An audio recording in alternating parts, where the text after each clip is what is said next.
Hello, and welcome to Ice is Slippery, an unserious podcast about hockey brought to you by 1.5 hockey fans. My name is Kate, and I'm the hockey fan. Yeah, and my name is Fred. I am half a hockey fan. Hello, Fred. How are you today? I'm doing great. How are you doing? I'm doing great. We're actually recording this episode a day early. Yeah, this is a Saturday episode for us. It is. I know. It's very exciting. And the reason for that is because tomorrow I'm recording another podcast with our friends at Over the Glass Hockey. They very kindly invited us on when we were little baby hockey podcasters, and now they're having me back on again to talk about heated rivalry. I should say that they invited both of us to join them, but while I can and will talk about heated rivalry all day and all night, there is only so much you can talk about a TV show of any kind, and you have kind of hit your limit. I have, there's not much more for me to say about heated rivalry. Yeah, you kind of were like, okay, I talked about it. I'm done. Right. And you're like, oh, we're still talking about it? And I'm like, yes, there's so much more to say. And you're like, but I said what I was going to say. Yeah. And that's just how you are. And that's fine. I'm just very concise with my thoughts about television. And I'm not. And that's okay. So I will obviously miss having my emotional sport co-host around, but I think that this is going to be a lot of fun. We're going to be doing a really deep dive on a lot of topics, including sort of the long-ranging impact of the show, sort of like the cultural impact it's had. And we're going to be sort of comparing the league in the show versus the league in real life. And I don't know, it's just going to be super fun and interesting. And I'm really excited to sort of break it all down. No, I'm real excited for that. And this will be video as well, which is very different for us since we're elder millennial audio people. Yes, I was going to say it's going to be sort of a collaborative crossover podcast. So we're recording the whole thing in their sort of virtual studio. So the first part's going to be posted on their platform. So it's Over the Glass Hockey on their YouTube, and then also your preferred podcast platform. And then the second part will be posted sort of over here, however you usually listen. And yeah, we've had some requests to give video podcasting a try, and I think I'm more on board than you are. So this is a great test run for us, so we can give it a go. I don't know if I want to put on makeup every time. Yes, you know, it is hard for you to look pretty every day, but it is. It's a lot of work to keep this up. It is. Well, you know, I think you look pretty as is. You're a natural beauty. Thanks. But maybe I can convince you to shove your big old head in the frame once or twice. Oh, yeah. We'll see. We'll see. All right. Well, anyway, be on the lookout for that. And speaking of heated rivalry, NHL Commissioner Gary Bettman has binged heated rivalry now. The man binged it. Yes. Writer Sammy Silber reported that he binged it in one night, and he said, it has been great to see how it's helped grow the game. And he said, it's a great story. He specifically said, I thought the storyline was very compelling. It was very well done. And I'll probably be going into this in more detail over on Over the Glass, but I feel pretty cynical about this extremely belated endorsement from Bettman. It feels like the show is so visible and is like actively driving viewers and therefore money towards the NHL now. So they kind of had to acknowledge it. Yeah. But like, I don't know, like just being like, it's a good show and then like not changing the league at all to make it more inclusive or welcoming. It just rings really hollow to me. So, yeah. Well, yeah, you can talk about that over there. But I did hear you say like his statement about like pride previously and how it wasn't this and it was that and it actually was this. But it's like, cool, you didn't say that at the time. And now you're like, yeah, this is what it was. This is what was actually going on behind the scenes. And it wasn't really that bad. And, you know, so yeah, obviously business going to business. Business going to business. And yeah, I definitely have many thoughts on that again, I'll probably get into in more detail over there just because, again, I'm trying to not do this as heated rivalry all the time over here because I know you've said what you were going to say about that. I've moved on with my life. You have. Next up, I think we need to talk about the coolest hockey play that I saw this week. I don't want to speak for you, but I imagine it was pretty high up on your list too. So the University of Minnesota and Minnesota State women's teams were playing against each other. And University of Minnesota captain Abby Murphy did some absolute sorcery, batting a bouncing puck through a defender's legs at full speed before feeding it to her teammate for a goal. The announcer called it an absurd move, and she was absolutely right. I've watched it probably 17 times now, and my eyeballs can still barely process what I'm seeing. Anyone who is still sleeping on women's hockey is missing out because it's incredible. They do incredible things. And Abby Murphy is going to be on Team USA for Women's Olympic Hockey, so you can check her out on the international stage next month. Yeah, that clip, my go-to word for that clip is bonkers. Like, excuse me, what? Like, and you know, you see people try things like that from time to time that doesn't really work out or whatever. But to have it like work out, just man. Yeah, it was like so cool the way she did it too. Like, I feel like even in the NHL, if someone did it, it would come across as really like flashy. And it was just very matter of fact with her. It's just like, oh yeah, no, I'm just doing this. Like, this is just the way I'm doing it. Yeah, but she had a cachet or a kind of like a swagger. That's literally the word I was just going to say. Yeah. See, we share a brain. We do. Yeah, like it almost was like, I don't know, like a badass skateboarder, like pulling off a move, but like nonchalant or something. Exactly. There was no like flashiness about it or anything, or like, I'm so cool, look at me. It was just like, oh no, I have the skills to do this and I'm just going to do it. And then I'm just going to keep on with my day. Like, it's crazy. Like, it was an assist. Like, she got back to her teammate who scored, but it was like, I mean, I don't remember who scored. Like, all I can think about it was that assist. Like, I still think about it. Like, sometimes I'm just like, God, that assist was so cool. It was crazy. I loved it. We did have to watch at least one national broadcast this week over in the NHL because our teams were on the national broadcast, which is always disappointing. Yeah. And we will talk more about those games later. But during one game, we noticed that our old frenemy Cheesecake Factory, aka Paul Bissonnette, was out of the studio and down between the benches covering an actual game. Yeah, in Buffalo, right? Yes. He has apparently signed a multi-year deal with TNT to stay at the channel and also expand his responsibilities. So we'll be seeing more of him during the broadcasts. And I gotta say, I didn't hate it. It was unfortunately really great. It was delightful. He did a really good job. And like, I don't know, do we retire Cheesecake Factory at this point? Like, is that not his moniker anymore? Oh, no, he still has Cheesecake Factory energy to me. Yeah, no, he definitely does. But, he does. But maybe he can be Paul or Biz on the ice, but in the studio, he's Cheesecake Factory. Biz on the ice, cheesecake in the studio. Yes. Yeah. I don't know, man. It's like everything that annoys me about him in the studio is so delightful. Yeah. When he's on the ice. No, his enthusiasm and his coverage between the benches was really good. Like, get Panger out of there and get Biz in there. Yeah, I think he just has so much energy in the studio. It comes across a little hyperactive or something. Yeah. And then on the ice, it's great because you want that kind of energy during the game. Like during national broadcasts, half the time, it seems like the announcers would rather be anywhere else. Like they're talking about picking up their dry cleaning or where to get the best sandwich in town. And it's just so dull. And he's just like, that play was really cool. This guy is really cool. I like this, how this guy plays and different things like that. And he's genuinely invested in the game and excited to be watching the game.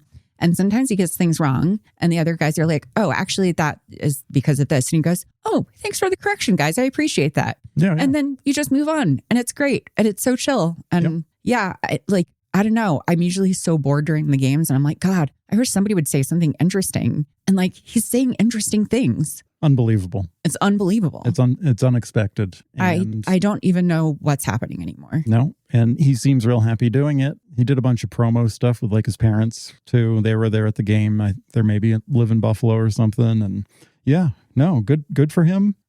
Keep it up, Biz. Yeah. Which is a weird thing to say. I know, Instead right? of stop it. Just please stop. The Sabres put up like a little screen of his like career highlights, including like how many goals he has scored over his career, which is like works out to 0.03 goals per game.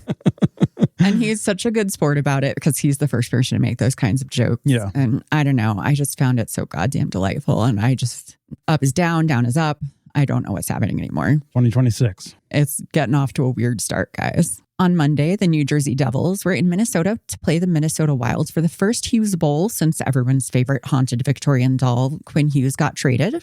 Michael Russo interviewed Jack Hughes about his brother, and he had this to say, quote, I think it's been a great fit for him so far. I mean, there's great players for him to play with. It's fun watching him snap it around with Bolds and Kaprizov and Faber. They've got some good players. So just from the outside watching, I've had a lot of fun tuning into Minnesota games. I've never watched Minnesota play. I honestly, in my career, I don't think I've ever watched them. So now I'm tuned in and watching all their games, and it's fun to watch. That's wild. I love that little twerp. Yep. He's so unserious. And you know what, Jack? Me too. I don't really watch the Wild unless they're playing the Stars or sometimes the Flyers, and I'm okay with that. Yeah, no, that's good. Yeah, it was. We didn't see that, did we? We flipped it on for like a little bit or something. But yeah, I think we did like during the I think we did when one of our other games was on intermission or something. Their Instagram post about the Hughes Bowl coming up too had like the most haunted picture of him standing in the woods. Like it was like one of the current shots of him like on the ice just looking like a haunted Victorian doll in the woods. And it was like the Hughes Bowl. And everyone in the comments was like, we see what you're doing. Someone on Reddit posted that image and was like, wow, they are just really leaning into his whole vibe. Yep. And I kind of love that for him. Absolutely. Like, Minnesota's a very accepting place. Yeah, they're just like, oh, you've been haunted? That's cool. Be haunted. Yeah, be haunted. Be haunted in the woods. Like, that's a really cool place to be haunted. We got a lot of woods here. We got a lot of woods. Like, maybe you could like be in this like abandoned cabin. Like, come on, little weird dude. Yeah. Like, you fit in fine here. We love it. On sort of a similar note to Jack's unhinged interview, the Wild played the Sabres today and beat them 5-4 at an OT. And Quinn Hughes said in a post-game interview, I feel like I've been getting more grade A chances here than I ever have in my life. Oh my God. So they're just saying whatever it pops into their little Hughesy brains. Yeah, right. They're like, yeah, it's nice to see him play with a team that's good. I've never watched that team before. Right? Yeah. It's like, oh, I'm a professional hockey player who's never seen this goddamn team before, but my brother looks like he's having fun. And his brother's like, yeah, I played my entire career with this other team with excellent players, but I've never had chances like this in my entire life in these, 15 games I've been here, however long. Yep. It's absolutely crazy. And I am just kind of loving the unfilteredness of everybody. So yeah, no, it's great. We said we wanted the NHL players to have personalities. So well, they're trying. They're trying. They're doing their best. They're still pretty awkward. It's hard. They're overcoming a lot of conditioning. Yeah. So we have had our first coach firing of the season. Tuesday morning, it came out that Dean Evison, a.k.a. Evil Creed Bratton, had been fired from the Columbus Blue Jackets, and Rick Bowness had come out of retirement to replace him. The way Bowness tells the story, he was on his boat in Florida on Monday afternoon, and he got a phone call from Don Waddell, the GM, and he was on the ice Tuesday morning running practice for a game later that night. So it was a very fast turnaround time. And they won that game against the Flames 5-3, and they won their next one against the Canucks 4-1. I mean, keep in mind, that's the Flames and the Canucks. So, sure. But, a strong start.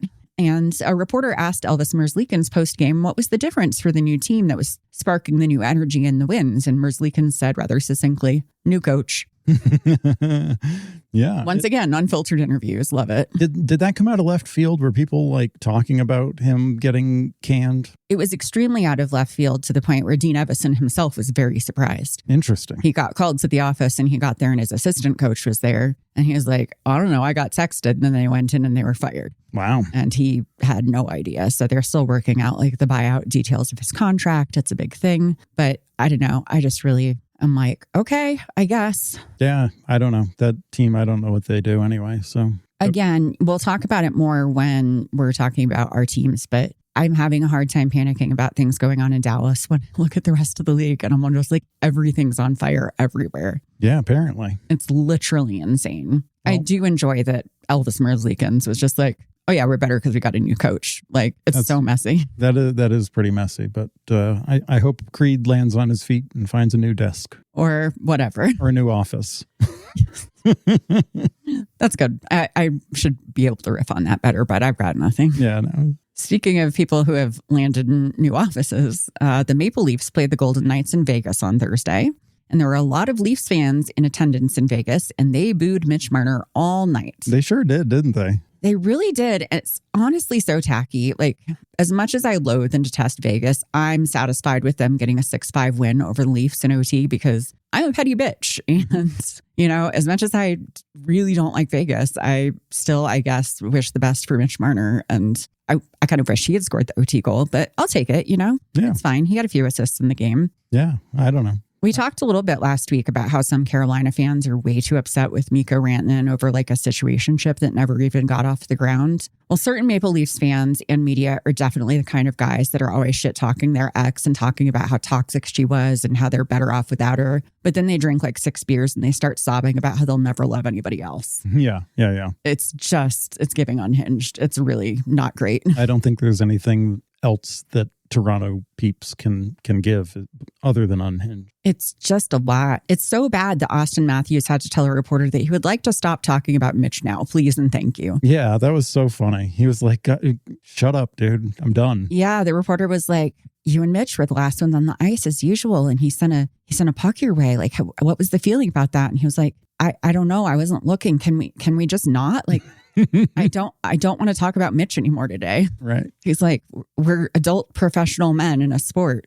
Like, I'm sure they talk like off the ice. Like, we don't have to make it like middle school drama every time we play. Oh, yeah. Everybody's just so sensitive about it. It's crazy. Like, I don't know. It's like Mitch isn't even there anymore, but his ghost haunts the team. Yeah, for sure. And this week, too, there was the kind of player bio, and it was Mitch Marner and like his walkout song. You should check out what his walkout song would be, because it was Hypnotized, Purple Disco Machine, and Sophie and the Giants, I think. And the lyrics are so like very directed at being like, I don't know how you don't read that as like a fuck Toronto kind of song. It very much is. I had never heard the song, and you put on like the lyric video, and I was just like, oh, okay. Like, there is no subtext here. It is all text. There's no subtext on that as your walkout song.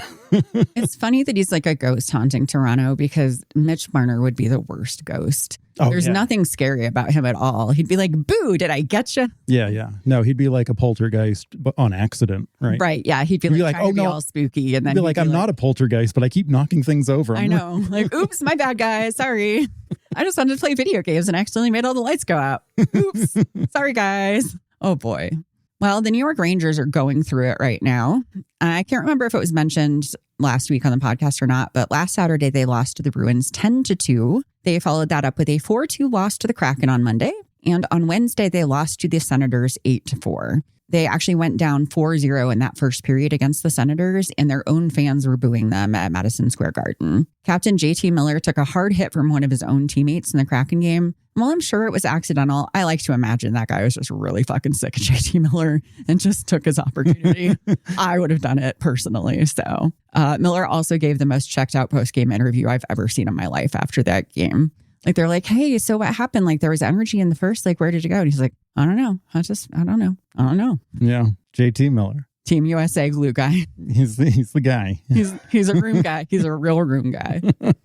So it didn't really come as a surprise when Rangers GM Chris Drury posted a letter to fans that announced the team would be retooling, is how he put it, which might mean trading popular players. And one of those is likely to be Artemi Panarin. His contract expires in July of this year, and he is set to become an unrestricted free agent. And the Rangers have apparently told him that they will not be offering him an extension. So Panarin has a no-move clause, which he could waive if he wants to try and get in with a good team this year before the trade deadline, which obviously the Rangers would want, because if they just let his contract expire, he just walks for free.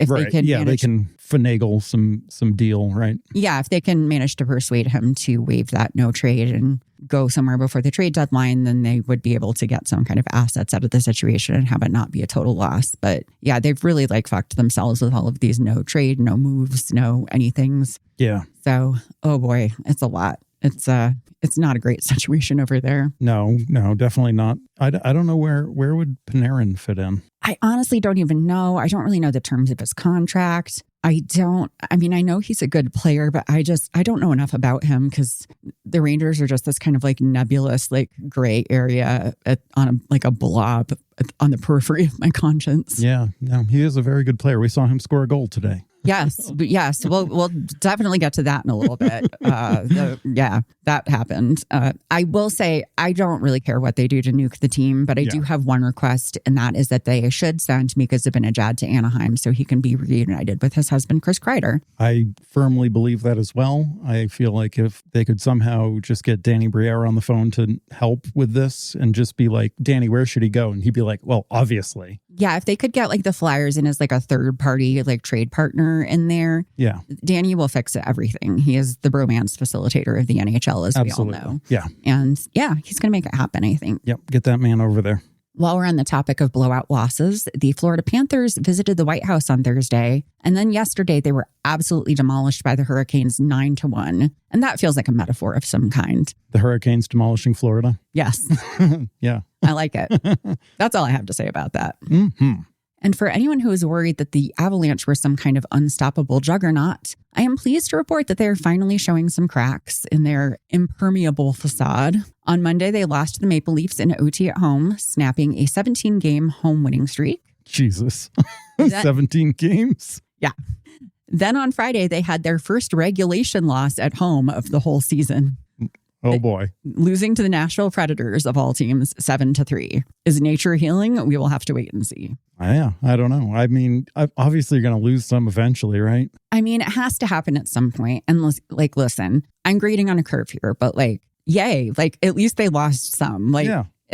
Are they losing as badly as, say, the Dallas Stars? No, for sure not. But like, compare and contrast, like, percentage-wise to how they've been doing, like that's a bad losing streak for them. Absolutely. They lost 2 home games this week, one in OT and one in regulation. They're in shambles. They're falling apart. I'm sure if we listen to the Avalanche broadcast, it was not their fault, though. Oh, it absolutely was not their fault. The refs were against them, and also the Mercury was in retrograde. And yeah, no, there were all kinds of reasons why it definitely wasn't their fault. Yep. And that was that. Will Smith made his return to the Sharks lineup after a 13-game absence. And while the Sharks ultimately lost to the Red Wings 4-2, Will Smith did get a goal off of an assist from his best buddy, Mackerel Broccolini. So nice. I thought that was sweet. That is good. And then finally, I just wanted to mention this. Bobby McMahon of the Leafs made an extremely sweet gesture last Saturday when the Leafs played the Canucks. Kevin Wilson was a longtime Maple Leafs fan who passed away suddenly at 48 years old. He worked at Loblaws at a location where McMahon frequently shopped, and they were friendly. McMahon often took photos with him and talked hockey with him. McMahon said of Kevin, he was just a really good spirit, a really good person. He affected a lot of people positively when they walked into that place. Kevin was in charge of shopping carts, and he had a neon yellow vest that he wore at work. So McMahon stopped by the store and asked if he could wear it to walk into the arena. The store gave him Kevin's vest and name tag to wear for the occasion. And I just thought that was such a beautiful way to pay tribute to someone who clearly made an impact on McMahon. Yeah. And I don't know, there's some like real dickheads in the NHL. And it's just really nice to have somebody who's really sweet and thoughtful and just really, I don't know, did something really nice. Yeah, that was awesome. Super emotional. It was. Yeah. The store posted like on Facebook kind of shouting him out and how much it meant to them and all of their employees. And I don't know, I just liked that. Super cool. So I don't know. We joke a lot on this podcast and talk a lot of shit, but when people do nice things, I like to mention that too. Yeah. Well, they should do that more often then. Yeah, exactly. Nice yeah, do nice things so I can talk about it.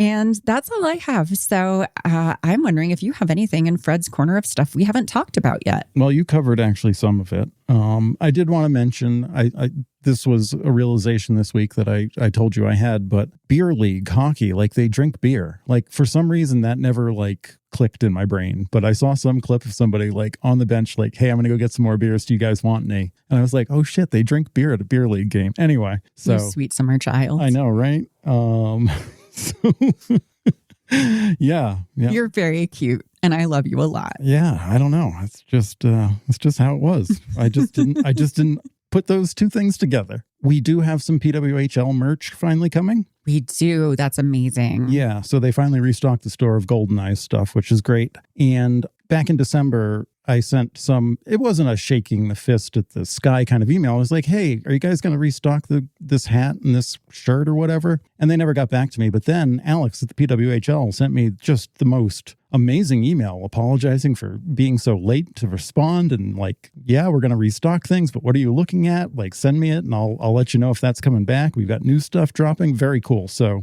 shout out to Alex at the PWHL store.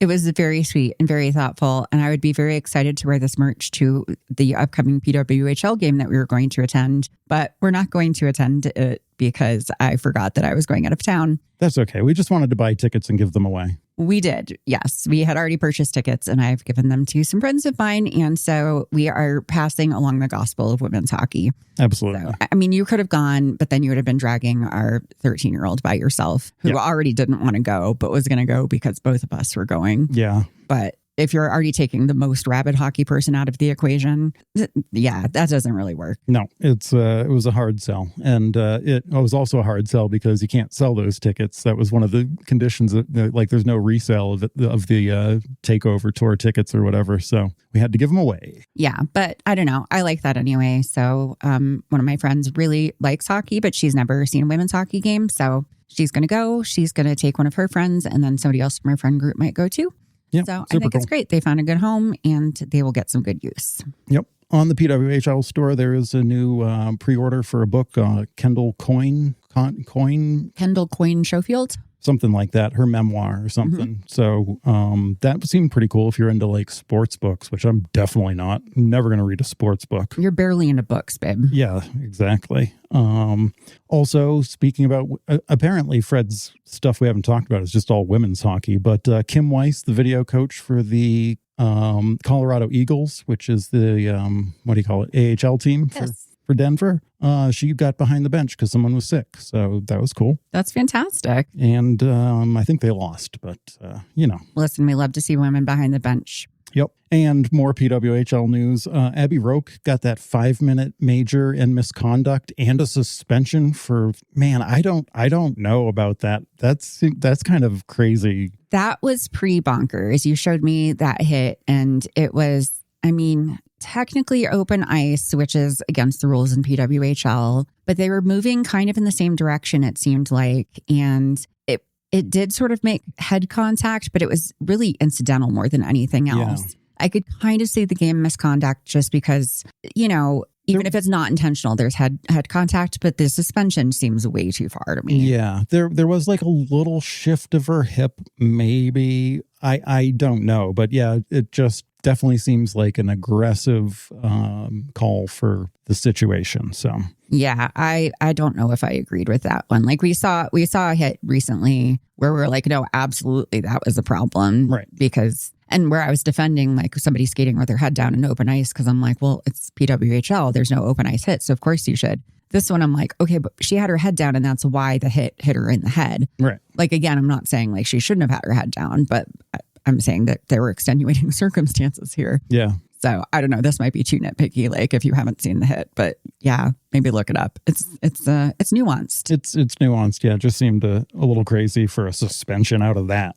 For sure. Anyway, that's it. I have one other note, but I can mention this when we get to talking about the Stars. All right. Well, before we talk about the Stars, let's check in on the Flyers. The Flyers did not have their best week. They're not doing good. They're not doing so good. they grounded. They're not flying. They're not. They're maybe subterranean even. On Monday, they lost to the Lightning 5-1. Yeah, the Lightning the Lightning have their number. Geez, like that was just like watching. It was like watching a Pee Wee team take on an NHL team. It was not okay. No, it's not good. That's a great way to describe it. On Wednesday, they lost to the Sabres 5-2. And on Friday, they lost to the Penguins 6-3. Yeah. So we watched at least parts of that Lightning game and the Sabres game, but I forgot the Penguins game was on. And by the time I remembered, the Penguins were up 5-1. So I didn't feel like watching it because I am not a fan of the horror genre. Yeah. Yeah. They, I always enjoy watching them regardless of, them winning or not. But they certainly haven't been like doing the thing that I enjoy seeing them do. Like you can lose and I can still enjoy what you did, but they're losing and I'm not enjoying what they're doing. They're just real out of sync right now. They're taking a lot of penalties, and they're not like fun, sexy penalties. Right. Like where they're all like jazzy about it. It's just like real dumb penalties. Yeah. They're just behind. Dan Vladar is still out injured, and that's a big problem. It does seem like maybe old Danny Boy's been, obviously everyone knows he's been keeping him in a lot of games. And I think, not having him around is a crushing blow because it takes them, half the game to get their feet under them. And then maybe they can do something. But like you need Dan there to handle it. Well, they played again this morning, and I think that was really the clearest evidence that without Dan Vladar, they are kind of dead in the water. So I watched that before we recorded so that you could have an extended birding mission this morning. Yes, it was very extended. Yes. So since Vladar is out, they brought Alexei Kolosov up from the AHL, and he got the start. And the game started out promising for the Flyers when Travis Konechny scored first. But the Rangers scored less than a minute later. Oh, yeah, that's right. By the way, they played the Rangers, who are so bad that they have already given up on their season halfway through. Right. And are going to do a retool. So yeah, before the game, the announcers are talking about how well, both teams are really struggling. So one team's going to be good and the other one's not going to be good. And let's hope we're the good ones. Spoiler alert, the Flyers were not the good ones. So yeah, Travis Konechny scored first, and then less than a minute later, the Rangers scored on their first shot of the game. Then they scored again 21 seconds later on their second shot of the game. Then they scored yet again 59 seconds later on their third shot of the game. So that's 3 goals in a minute and 20 seconds on their first 3 shots of the game. And that was enough for Kolosov, who exited the game. Yeah. I feel like a 0 save percentage is probably on the lower end of the spectrum. I feel like that's probably not good. Yeah. I don't think it's possible to have a negative save percentage. So I think that's about as bad as it gets. That could be. I'll do the math later, but I think you're onto something. I think so too. So Sam Ersson came in and was immediately put under fire, and he made some fantastic saves throughout the rest of the period and into the second period. But despite heroic efforts on his end, he could not work miracles. The Flyers took back-to-back penalties in the second, and Zibanejad scored with 6 seconds left on the second power play to take the score to 4-1. And with that goal, he became the all-time leader in power play goals for the Rangers. That also broke the seal for Ersson, and the Rangers were able to score 2 more subsequent goals on him, one of them by Zibanejad for a hat trick.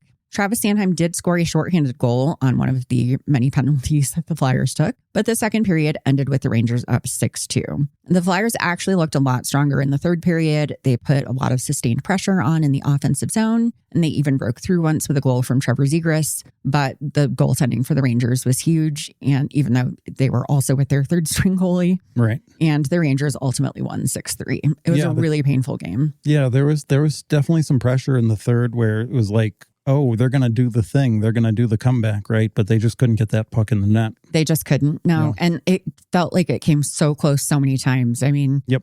Jim had his excited voice and everything. And then it was just like, oh, couldn't get it past. So their third string goalie was better than our third string goalie and our second string goalie. So yeah. That was rough. Oh, cool. At one point, I got up and just went and put up new curtains in my office. I was like, I can't do this anymore.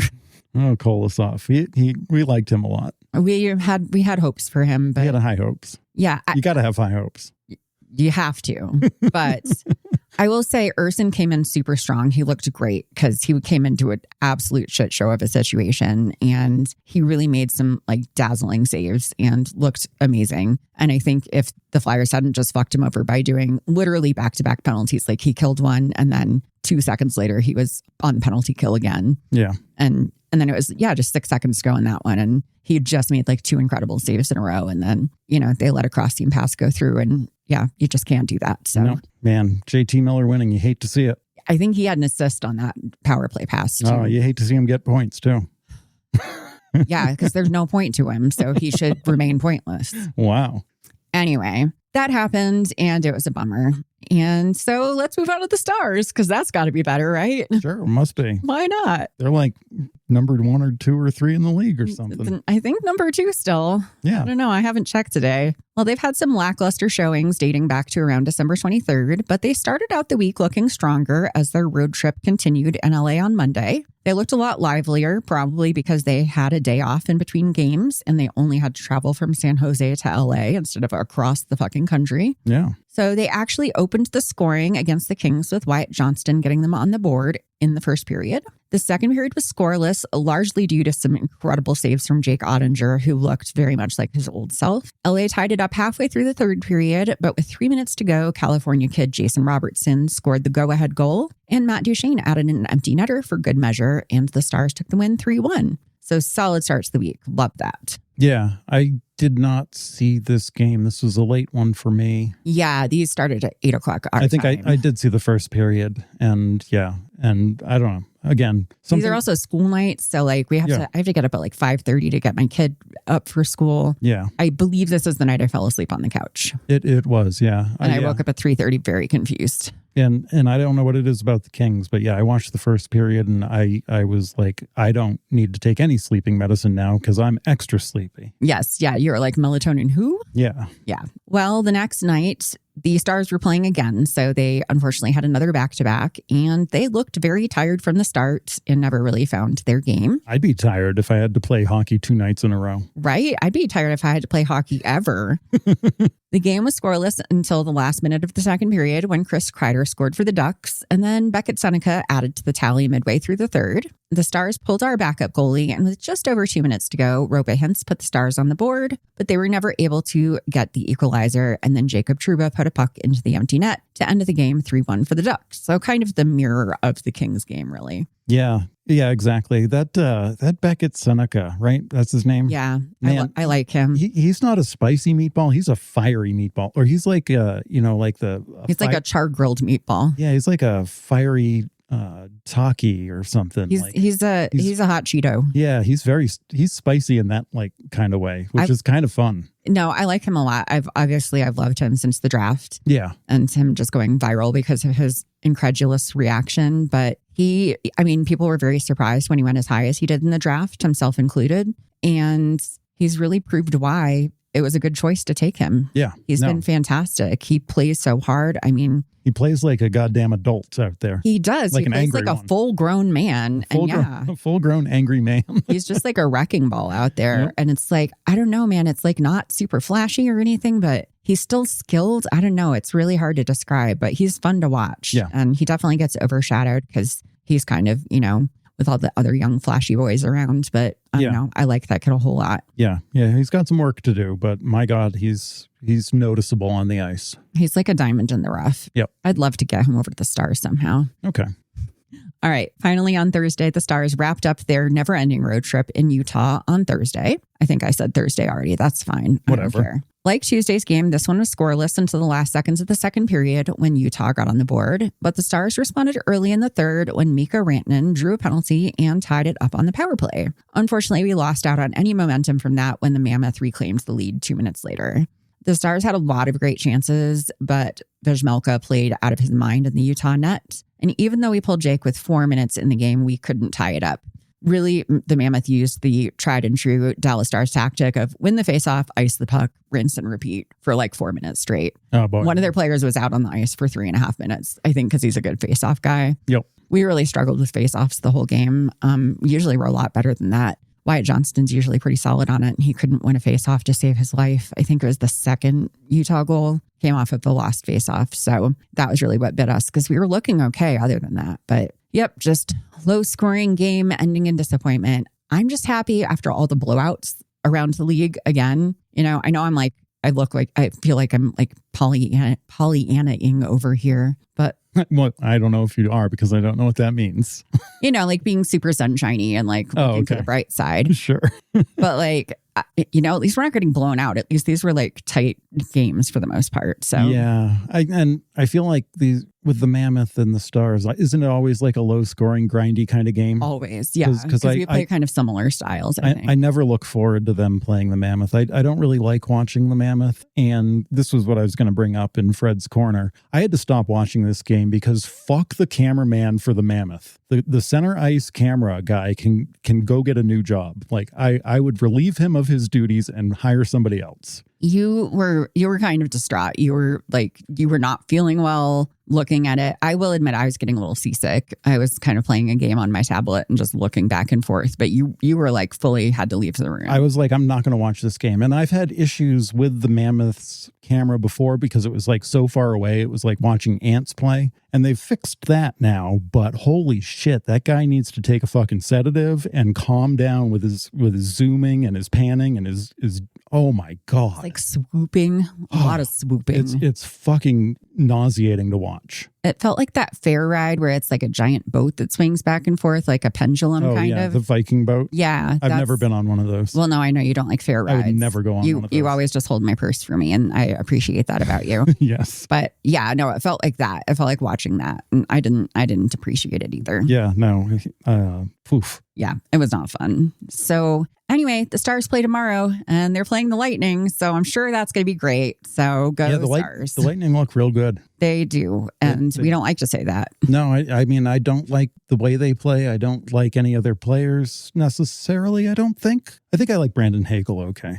Yeah, he's fine. But yeah, I don't know. They certainly seem of a different caliber than the stars we've seen in the last week or two. Yeah, they will be back home, so hopefully that will make them feel a little bit better. But that's good. Gosh, I just think they're very tired. It's been a long stretch on the road for them. Anyway, let's move on to some fun stuff, okay? Sounds good to me. So, Fred's Birding Corner.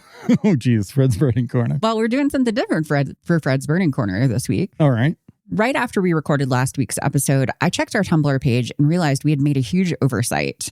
One of our listeners wrote in and asked, can we please get Fred's expert opinion on the Crosby birdwatching allegations? I personally felt that he was downplaying his knowledge. Who doesn't recognize a mourning dove? Perhaps he feels that too much bird knowledge would damage his reputation as just one of the boys. So a while back, Sid's teammate Kevin Hayes revealed that, and I quote, Sid knows a bunch about birds. We will be on the team bus and he will spot a bird and know exactly what type it is. And of course, everyone loved this piece of information that reinforced our vision of Sid as an actual Disney princess. I guess it's come up several times now, and Sid has denied the birdwatching allegations. So the NHLPA gave him a quiz to see if he could identify different types of birds. He was quick to identify the loon, or the stupid Canadian wolfbird as most of us now know it. He saw a picture of a ruby-throated hummingbird and quickly said hummingbird, and immediately identified a woodpecker. The harlequin duck was some kind of duck. That's a pigeon or a dove, he said of a mourning dove. For a peregrine falcon, he knew it was some kind of falcon, and he knew the American bald eagle right away. Yeah, I mean, we did see this too. We did. And then we didn't We had already watched it, we just hadn't talked about it. And we hadn't talked about it. But I do think the lady doth protest a little too much, right? To confuse a pigeon and a dove and then correct yourself into dove is, I don't know, like... It was a very quick correction. It was a very quick correction, and they are in basically the same family. And I was listening to a podcast, Lifeless, this morning when I was out birding, which is a birding podcast. Highly recommended. Of course you were. Right. But anyway, Rosemary Moscow's on, right? And she's all into pigeons and shit. And she said, pigeons and doves aren't really different taxonomically speaking. So yeah, I feel like he was like, oh, that's a pigeon. Well, actually it's a dove. I know it's a dove, but I'm going to say it's a pigeon because maybe that looks a little like less... like I know what I'm talking about. They definitely, a loon. Of course, they're going to get a loon, bald eagle, right? But I do think he maybe knows a little bit more. And I do believe that there are probably some ducks that he would identify by name. Like if you showed him a mallard, he probably definitely know a mallard. He would definitely know a mallard. Is he going to know a merganser? Probably not. But he's certainly seen a merganser. You know that. Oh, for sure. My take is that he did know all of them and he did know them in more detail than he gave. But I just think Sid's a very humble guy and he's not a show off. And he's not going to list all of his bird friends by their full government names because that's just a little show offy. So he gave us the really obvious ones like the loon and the American bald eagle. And then he underplayed the rest because, that would just be a show off thing to do. And Sid's just a low key guy. Yeah. I'm sure he knew it was a ruby throated hummingbird, but he's that's just a hummingbird though. We don't need to get into the details of it. It was clearly a ruby-throated hummingbird. Yeah, exactly. I will give him that maybe he didn't know the harlequin duck because ducks are confusing as all get out. I mean, ducks are a whole world unto themselves that I struggle with here as a new birder. Yeah, I did feel it sus where the peregrine falcon, he was some kind of a falcon, but he was so quick with it. Yeah. I'm just I don't know, man. If you can identify that it's a falcon so quickly. If you say falcon and not eagle, right? Right. Yeah. I don't know. I just feel I feel he was kind of downplaying his knowledge a bit. Yeah. Mostly maybe because he wants to gaslight Kevin Hayes a little bit. No, I do think there was some of that. And, I don't think he necessarily wants to be talking birds every time he's getting interviewed either. So. Right. Or he probably doesn't want people giving him bird stuff for the rest of his life. Right. And you know how that is. Wasn't his buddy saying he probably has 87 engraved on his binoculars? And Kevin Hayes did say that. And they did ask him about it. And he did deny that was the case. But yeah, I don't know if I believe him. I don't know. And I feel what a really good gift for Sid might be, and it might be too technological for him, but the Swarovski binoculars that literally have Merlin built into them and will identify the bird while you're looking through them. That would be a cool gift for him, but it might be a little too fancy. I don't know. That would be really cool, but for some reason I feel Sid has a flip phone, so I don't know that. Jitterbug.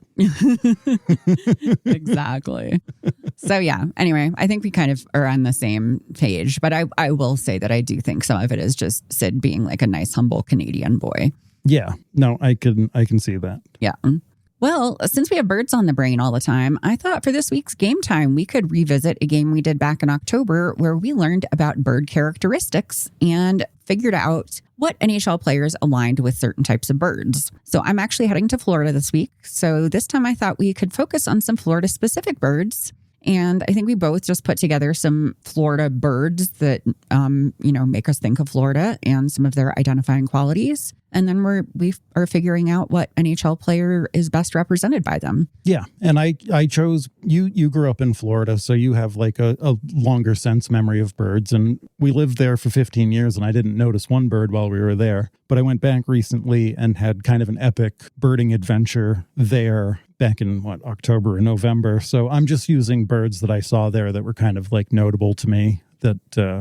Yeah, you went with like your new birder perspective, and then I went with the sort of perspective of somebody who grew up around there. Yeah, exactly. So basically this game we're identifying hockey player birdsonas. Yes. Yeah. So I think let's start with the ones where we both kind of did the same birds. So I think we both had flamingo on the list. You got to have a flamingo. You have to. It's just the iconic Florida bird. So I looked up some different qualities and characteristics of the birds. Interesting. Okay. So flamingos have a social nature. They're extremely gregarious and live in large flocks. They communicate through a variety of vocalizations and body displays. They'll often participate in group mating dances similar to a flash mob. A group of flamingos is called a flamboyance. They have the ability to stand on one leg, and they do this to conserve body heat, and half of their brain rests while the other remains alert. They have webbed toes for stirring up mud, and they get their pink color from their diet. They do, yeah. They like shrimp. Like crustaceans, and it's all of that. So who did you have for the flamingo? Well, obviously I chose Nick and Marcus Flamingo. Oh my God, that's so good. Oh God. He makes the worst jokes, guys, but I've really become Stockholm syndromed into liking them. Yes, of course, the Flamingo brothers from the Wild in Chicago. Yeah. It just seemed obvious, like their last name Flamingo. So I like how you're like, oh, that's so interesting. You come up with characteristics. I just went by their last name, which sounds like flamingo. That's us in a nutshell.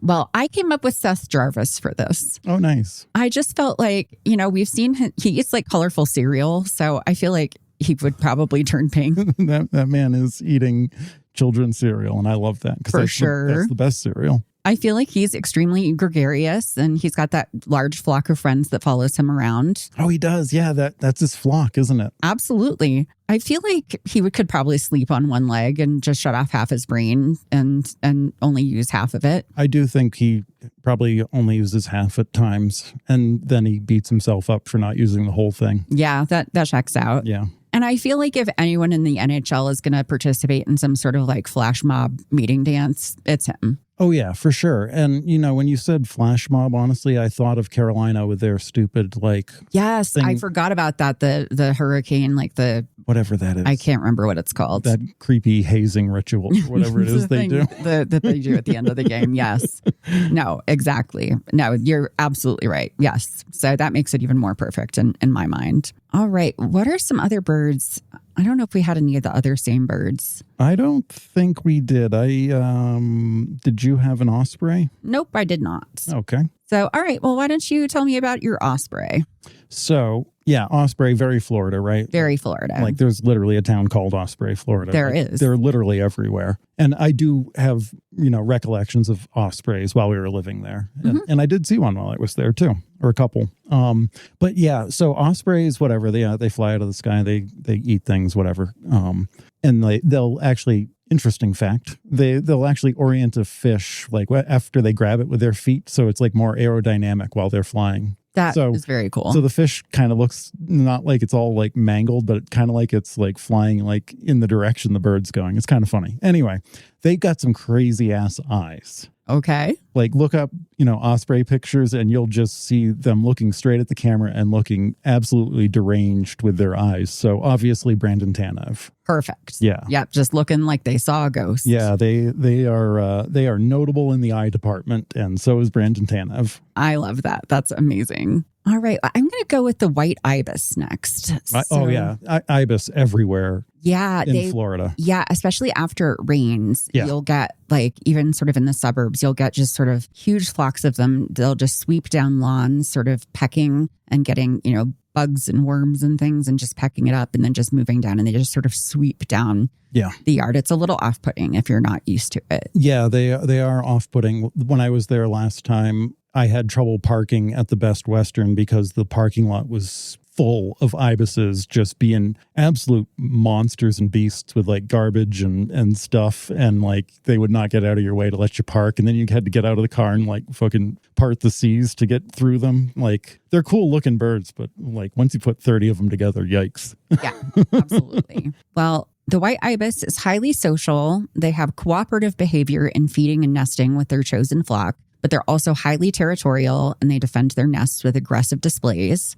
They're super intelligent. What I read says they have unique courtship rituals, and I didn't care to dig too much into that. They're tactile foragers, and they often lead egrets and herons to food by flushing out food as they probe. So sometimes you'll see like a heron or an egret like hanging around near them to kind of follow up and pick up the scraps. Interesting. They start out quietly probing for food, but they're noisy feeders. And when they discover prey, they start honking loudly, which can lead to squabbles. And they're mostly monogamous, but they can be a little slutty to increase their reproductive success.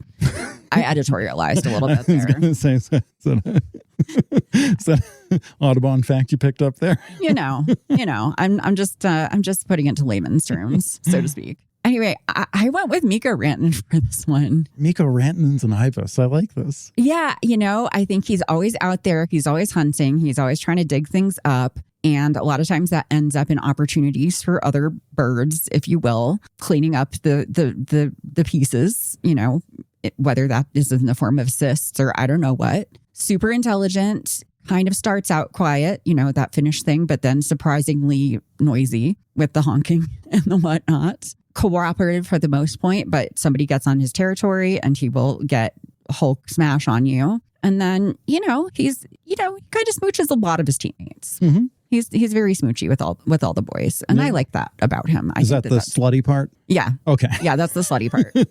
So, a lot of hockey guys have like their one chosen bromance guy. Like you've got your Connor and your Leon, and you've got your Will and your Macklin. Miko, just, you got a goal, you get a kiss from Miko. And that's just how he rolls. And I like that about him. So yeah, anyway, so Miko's an ibis, and that's why. Fantastic. All right. What do you have next? So one of the big gets that I got when I was in Florida was painted bunting. Okay. Very kind of tricky bird to see. They're not all over the place, and I had to go to a certain place to find it, and luckily saw one. Saw a lady and a boy, but the boys, obviously, with the birds, are the ones you want to see for like the plumage. So they are, you look them up, they're amazing. They look like they've been painted. They're blue, green, yellow, red, etc. The ladies are just kind of like a green, but very striking bird. Very like, wow, that's an actual bird that lives outside kind of bird. You got a picture of one of them, right? Yeah. It's a terrible picture, but like they're pretty. It was mostly about seeing one, and it's always mostly about seeing them.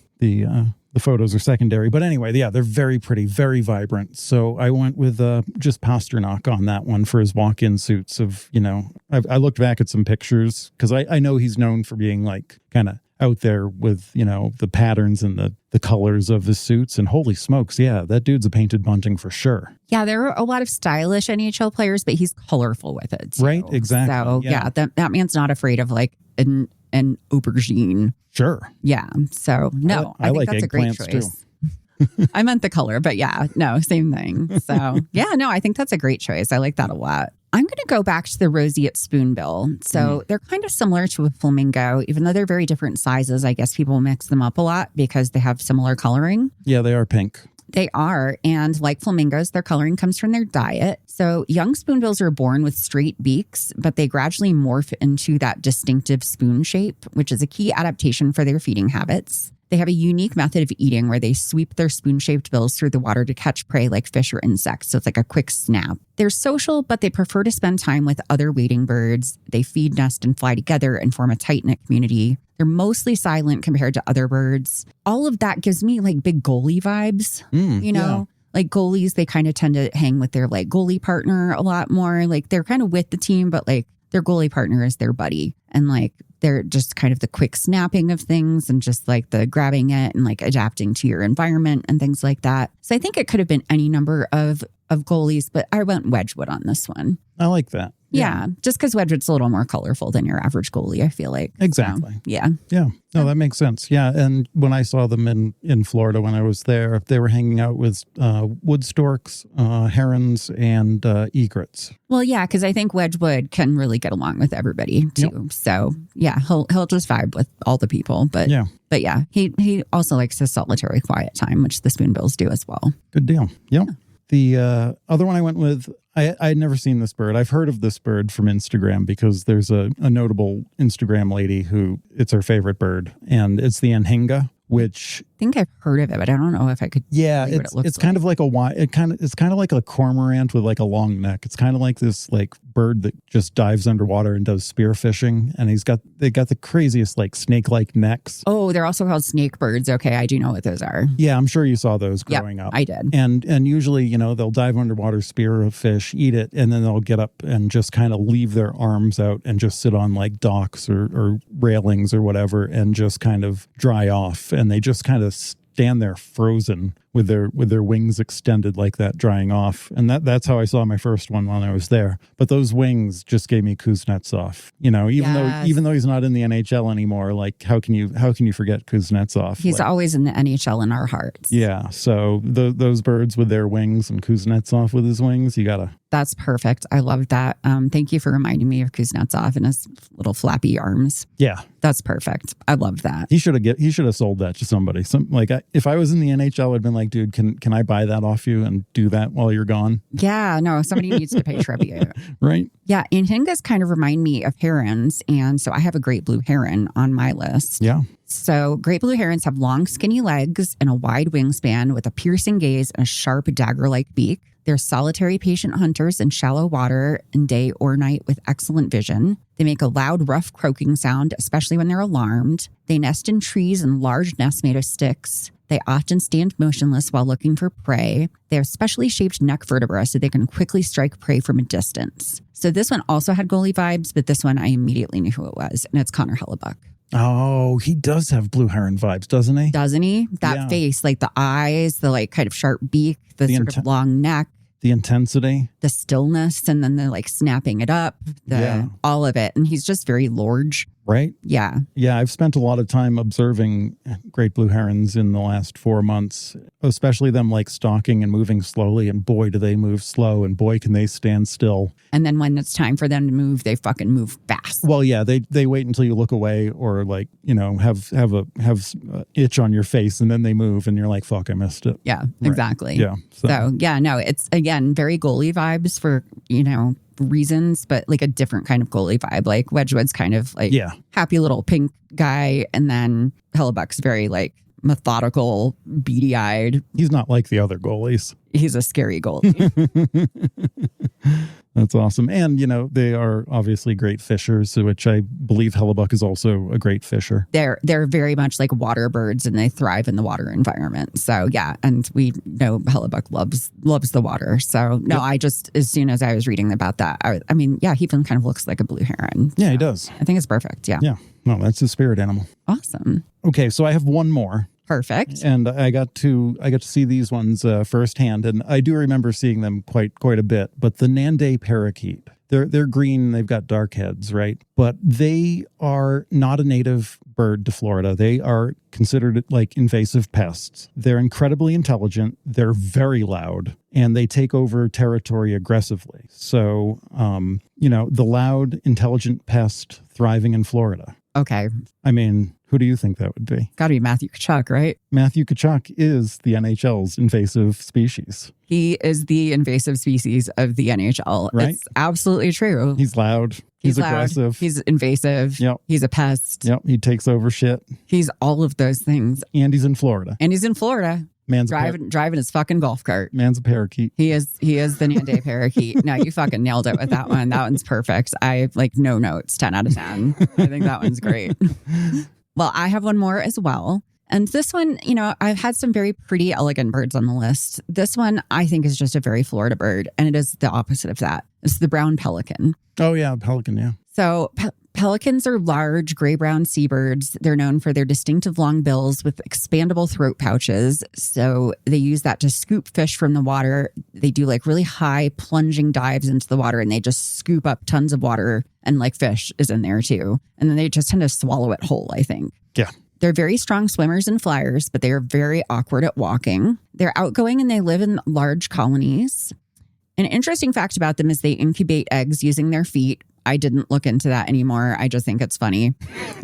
One website described the brown pelican as, quote, comically elegant bird and said it had a sinuous neck and a big body. And then also just to reiterate, they're divers. So who else could this bird be but Mason Marchment? Oh, my God. You're calling your man a diver. Listen, he's got a reputation is all I'm saying. We've seen him dive a few times. He has dived a few times and he's very awkward at walking or skating or anything that involves his own 2 feet. I wouldn't have thought of that, but the brown pelicans, again, we lived on the coast in Florida and they were everywhere. And man, do they walk funny. They do. They have because they've got the webbed feet and that's why they're such good little swimmers, but they just kind of waddle from side to side and they are just, I don't know, and the brown ones too. The white pelicans are kind of majestic in a way, but the brown ones are just kind of not. They are goofy motherfuckers. They are just the goofiest little motherfuckers. Yep. But they're so good at doing what they do, but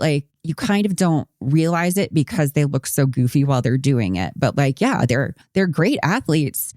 It's just their athleticism happens to involve diving. Yeah. And then swallowing things with their giant weird necks. And they do annoy a lot of people. They annoy a shit ton of people because they are always there and they always are hey, what you eating? What you eating? Can I have that? Why don't you give me some of that? Yeah. They're not annoying in the same way seagulls are, but they're annoying in their own kind of way. They really are. But there's something endearing about them in the same way.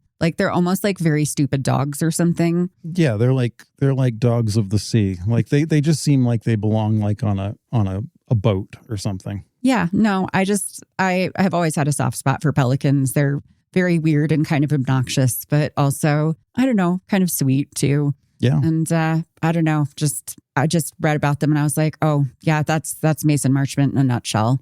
And I love that for him. So yeah, no, they're neat. I actually saw one in Denver on January 1st, but it was a white pelican. But down at Cherry Creek State Park, there's just one hanging out in the middle of the lake. And you're like, what the fuck's a pelican doing here? That's wild. Right? I don't know.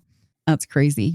So it's good timing that we are putting out a regular episode and a bonus episode this week because I am leaving town on Tuesday and I will be gone for a full week on my Florida trip. And that means I won't be home when we usually record and put out a podcast next weekend. So I think it's highly likely we will be taking next week off unless we can figure something out. So as always, keep an eye on our socials and we'll let you know if we're able to magically pull something together.